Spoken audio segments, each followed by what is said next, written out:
Bonjour à tous et bienvenue sur la chaîne Wrestling Love. On se retrouve aujourd'hui pour une toute nouvelle vidéo. Alors, dans cette vidéo, on va parler Noah puisqu'on va faire la review du deuxième jour du N1 Victory 2021. Donc, on avait parlé du premier jour du tournoi il y a même pas une semaine. Et là donc, le deuxième jour s'est déroulé donc le 18 septembre, donc aujourd'hui. Je l'ai live d'ailleurs, c'est pour ça j'enchaîne directement. Je tourne la review juste après avoir fini le show en live. Alors, donc déjà, faut savoir que c'est un show qui comportait que 4 matchs. C'était 4 matchs de tournoi, donc un match de chaque bloc. Puisqu'on rappelle que le N1 Victory cette année de Pro Wrestling Noah, donc leur plus gros tournoi de l'année, est organisé en 4 blocs de 4 catcheurs. Du coup, personnellement, franchement, bon, le show me hypait pas des masses, hein, finalement, comme le N1 Victory dans son ensemble, mais il y avait une affiche qui attirait tout particulièrement mon attention. À titre personnel, c'était Kazushi Sakuraba contre Kotaro Suzuki, donc le match du bloc C, qui est le bloc qui est très clairement le bloc qui me hype le plus dans ce N1 Victory. Du coup, on va pouvoir commencer cette review de ce jour 2, donc du N1 Victory. Alors du coup, l'opener c'était le match du bloc D. On avait Akitoshi Saito qui affrontait Masakatsu Funaki. Victoire par soumission de Masakatsu Funaki. Alors le match, personnellement, j'ai trouvé assez compliqué, hein. Akitoshi Saito en 2021, il y a pas mal de fois où franchement ses performances sont assez sloppy. Là, ça a été le cas. Les mecs vont passer beaucoup de temps, beaucoup trop de temps finalement à se regarder dès le début du match. Enfin, finalement, tu sens que ça se cherche beaucoup, mais finalement ça fait rien de vraiment intéressant. Du coup, t'es vite un peu saoulé par le match, quoi, où les mecs vont chercher à se mettre des kicks, tout ça, mais va pas trop en donner. Enfin, ça va travailler un peu sur du contact, tout ça, mais bon, ça va pas être vraiment intéressant, on va pas se mentir, parce que bon, certes, l'action elle est pas dégueulasse, mais finalement le match est, comme j'ai dit, pas intéressant. C'est pas le rythme est assez compliqué, on va pas se mentir. Funaki ça va encore, hein, très honnêtement, et les quelques fois où il arrive à attaquer le bras d'Akitoshi Saito sur des soumissions, pardon, moi je trouve ça toujours assez cool personnellement. Mais Saito c'est compliqué, bon, en termes de ceiling ça passait encore, mais bon voilà, il ralentissait très clairement le match, et finalement on n'a pas eu grand chose d'intéressant, hein, très clairement. Après c'était l'opener, voilà, c'était probablement le match qui me donnait le moins envie du show, hein, personnellement, donc ça passe encore, on va pas se mentir. Mais du coup voilà, victoire de Masakatsu Funaki qui me paraît donc plutôt logique à titre personnel.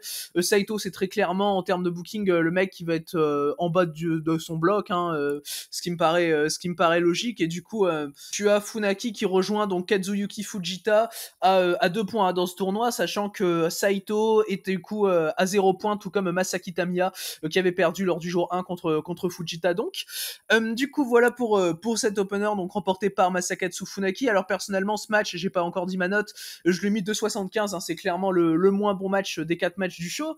Du coup voilà, donc on va pouvoir passer au deuxième match du show. Alors le deuxième match du show c'était du coup le match du bloc C, et donc le match qui m'a hypé le plus du show c'était Katsushi Sakuraba qui affrontait Kotaro Suzuki. Alors le match a été remporté par Katsushi Sakuraba, là aussi par soumission, et il était vraiment très très bien. Bon, il y avait rien d'incroyable, et c'est même pas le meilleur match du show à mon sens, je le mettrai en numéro 2, mais franchement il était assez intéressant. Katsushi Sakuraba et Kotaro Suzuki vont très bien bosser en termes de technique, ils vont être vraiment très bons tous les deux, tu sens que ça s'entend bien dans le ring, tu sens qu'il y a une certaine alchimie, et franchement l'action est plutôt intéressante, j'ai trouvé. Franchement en termes de mat work, Kotaro Suzuki se défend très bien, même si évidemment Sakuraba va avoir pas mal de domination. Suzuki va attaquer souvent les jambes, hein, finalement, de Kazushi Sakuraba. C'était plutôt bien fait finalement. Franchement le match je trouve est passé assez vite, il était vraiment très très sympa à voir.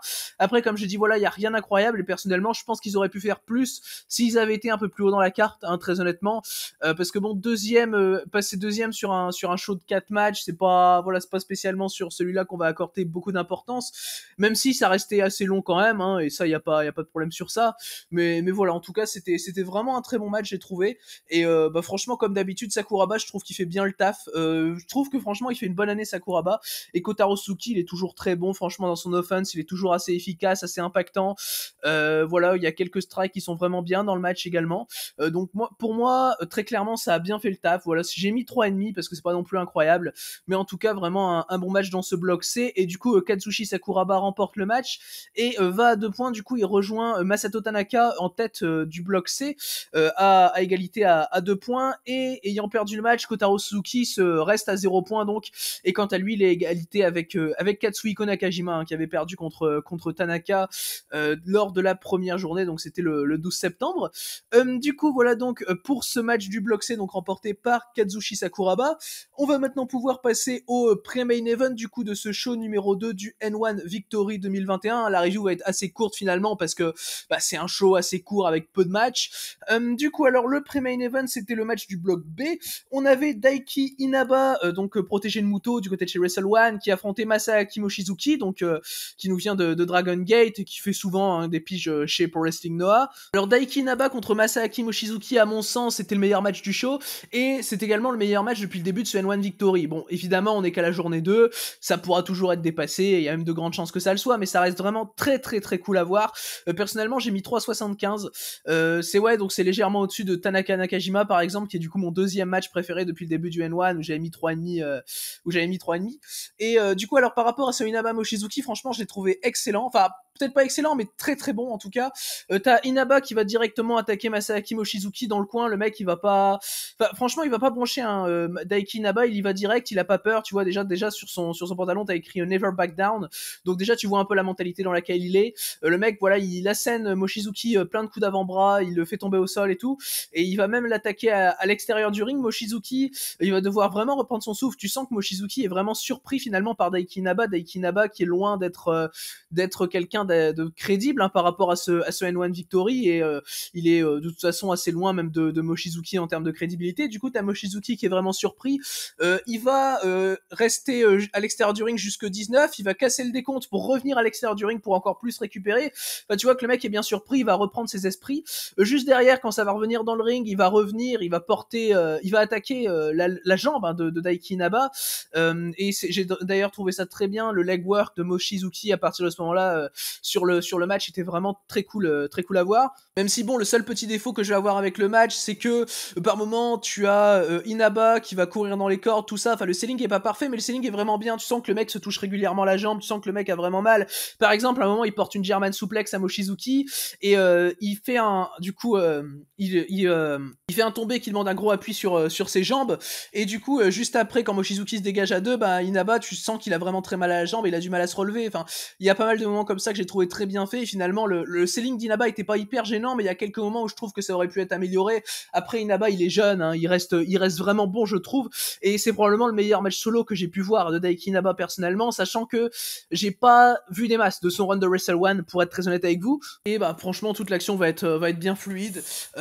Inaba va être assez bon en tant qu'underdog parce que finalement t'as Mochizuki qui est vétéran, qui part évidemment gros favori, qui se fait surprendre, ce que j'ai trouvé très bien comme j'ai dit, et qui va revenir derrière, qui va vraiment arriver à se contrôler, et finalement à contrôler également Daiki Inaba, et il le fait assez bien d'ailleurs. Inaba va toujours tenter de résister, va toujours avoir un bon fighting spirit, j'ai trouvé dans le match, et c'est vraiment une très bonne performance de la part des deux catcheurs, de toute façon. Donc non, ouais, le match était extrêmement plaisant à voir, j'ai trouvé, et du coup victoire de Masaaki Mochizuki, qui me paraît plutôt logique personnellement. Donc voilà, franchement c'était vraiment très bien fait. C'est 3,75 pour ma part, et non, franchement je pense que voilà, c'est le meilleur match depuis le début du N1, et qui sera dans les meilleurs matchs du tournoi. Je dis pas le meilleur match parce qu'il y a de grandes chances qu'il se fasse dépasser encore une fois. Par exemple, tu vas avoir il reste encore à avoir un Sugiura Soya ou un Keno Mochizuki, mais bon, ça reste très très bien. Du coup, alors par rapport à l'avancée dans le bloc B, Masaaki Mochizuki donc marque 2 points et rejoint Kendo Kashin qui avait battu Keno lors de la journée du 12 septembre, et du coup Mochizuki donc en tête avec Kashin, et Daiki Inaba, en perdant le match, reste donc à 0 points et est à égalité avec Keno. Du coup, voilà donc pour ce pré-main event. On va maintenant pouvoir passer au main event du show, donc de ce deuxième show du N1 Victory 2021. Alors, le main event, pardon, c'était, comme vous l'aurez compris, le match qui concernait le bloc A. Nous avions Manabu Soya qui affrontait Kaito Kiyomiya. Alors, le match a été très long, je dirais qu'il a duré, j'ai pas le temps spécialement sous les yeux, mais je dirais qu'il a duré environ 25 minutes, parce que Pour le coup, j'ai vraiment ressenti la longueur du match, hein, très honnêtement, c'était même un peu trop long pour ce que c'était, mais ça restait un bon match, hein, ça restait un bon match. Alors Kaito Kiyomiya, on se rappelle, il est champion de GHC Tag Team, et il avait donc terminé sa losing streak en remportant les titres qu'il avait remportés contre l'équipe de Manabu Soya et de Katsuhiko Nakajima. Sachant que Kiyomiya avait en plus de ça fait le tomber sur Manabu Soya, t'as quand même un sens derrière l'affiche, sens qui va être respecté, puisque Kaito Kiyomiya va donc logiquement remporter ce match avec sa Tiger Suplex. D'ailleurs, il pin Soya de la même manière avec laquelle il l'avait pin quand il avait remporté les titres tag, je sais plus à quelle chose c'était d'ailleurs. D'ailleurs, Kaito Kiyomiya, avant de parler du match en lui-même, Kaito Kiyomiya, il a changé complètement de look, il est arrivé avec les cheveux sombres, il est arrivé avec une gear plutôt sombre également. Moi, je trouve ça vraiment bien, hein, pour Kiyomiya. Enfin, je veux dire, c'est mon interprétation, mais personnellement, tu sens qu'il en a vraiment marre de se faire laminer à chaque fois par des gars comme le Great Muta ou Nozawa Rongai, et du coup, il est arrivé avec cette gear-là pour le N1 Victory. Enfin, c'est un peu un changement dans le caractère de Kiyomiya je pense que c'est ce qui va se passer en tout cas. Et du coup, en tout cas, le match était bon, hein, j'ai trouvé, bon, c'est loin d'être incroyable, mais ça a bien fait le taf. Soya, il va être très strong dans sa domination sur Kaito Kiyomiya, parce que pendant la plupart du match, c'est évidemment Soya qui domine, ce qui en soit logique vu la différence de gabarit entre les deux, et vu le rôle qu'est censé jouer Kaito Kiyomiya, qui plus est en ce moment finalement. Et donc, comme je dis, ouais, c'est assez strong de sa part, des gros strikes, hein, de la part de Soya. Kiyomiya va très bien résister finalement, j'ai trouvé, va également très bien sell. Enfin, tu sens que il rend l'offense de Soya vraiment très impactante, je trouve, et c'est vraiment bien fait. Kiyomiya va avoir pas mal de retours assez intéressants, notamment sur un reverse DDT assez proche de la fin, où Soya va évidemment near fall, hein, ce qui me paraît plutôt logique. Mais enfin, franchement, c'était vraiment bien fait. Kiyomiya, il abandonne jamais. Kiyomiya, il se laisse plus faire. Enfin, tu sens qu'il y a vraiment quand même déjà là une sorte de petit changement, même si bon, contre Soya, c'est logique qu'il ait probablement un peu plus de confiance, sachant que c'est contre lui qu'il a arrêté sa losing streak. Mais personnellement, ouais, j'ai trouvé ça vraiment bien fait. Le problème, c'est que le match est vraiment trop long pour ce qu'il est. Donc voilà, j'ai pas pu mettre plus de 3,25 personnellement, parce qu'il y a pas mal de moments qui m'ont un peu saoulé. Par exemple, à un moment, t'as Kiyomiya, il fait sa soumission sur Manabu Soya, soumission qui lui réussit pas mal ces derniers temps. Et bah non, en fait, du coup, au bout d'un moment, il va se dire, bah tiens, je vais tenter de tomber sur Soya. Et sachant que c'est une soumission qui lui réussit pas mal depuis un moment, bah personnellement, ça me dérange de le voir tenter le tomber alors que Soya est en train d'être KO, quoi. Si c'est une soumission qu'il utilise un peu de manière random et qui est pas spécialement énorme dans son moveset, ça me dérange pas du tout, hein. Et là, par contre, c'est un peu plus dérangeant, puis il tente le tomber, puis évidemment Soya se dégage parce qu'il est pas assez KO. Donc non, ouais, c'est plutôt problématique, hein, j'ai trouvé. Et du coup, bah victoire quand même de Kaito, qui m'a plu, avec une bonne séquence de finish, mais bon, comme j'ai dit, quelques moments dans le match qui sont plutôt dérangeants. Voilà, j'ai mis 3,25, ça reste un bon main event, ça reste bien mieux, hein, que le Muto Sugiura pardon, qu'on avait eu en main event la semaine dernière. Donc on va dire que ça fait le taf. Du coup, voilà donc pour ce main event de cette deuxième journée du N1 Victory 2021, donc remporté par Kaito Kiyomiya. Du coup, c'est ce qui conclut donc ce show. Alors par rapport au show dans l'ensemble, personnellement, bon, je l'ai trouvé assez digeste, étant donné qu'il était quand même assez court, hein. Il a duré environ 1h30, hein, globalement, et encore peut-être même un peu moins, sachant qu'ils ont tardé un peu à commencer, j'ai trouvé. Et ben bref, c'était un show qui faisait le taf, j'ai trouvé. Personnellement, je recommande de regarder le Daiki Naba contre Masaaki Mochizuki, qui était vraiment très très bon. Comme j'ai dit, qui est mon match préféré depuis le début du N1. Également le Sakuraba Suzuki, qui vaut le coup, je trouve. Mais bon, à mon sens, les deux autres matchs, vous pouvez les passer si vous avez pas le temps, ça se passe très clairement. Et bon, voilà, après le show dans son ensemble se regarde bien. Peut-être éviter l'opener, qui est un peu chiant quand même. Mais sinon, franchement, ça se regarde bien, et grosse priorité au Inaba Mochizuki en termes de recommandations en tout cas. Du coup, voilà, c'est ce qui conclut donc cette review de la deuxième journée du N1 Victory 2021. Merci à vous donc d'avoir écouté cette vidéo. J'espère qu'elle vous aura plu, et du coup, d'ici les prochaines vidéos, je vous dis à la prochaine.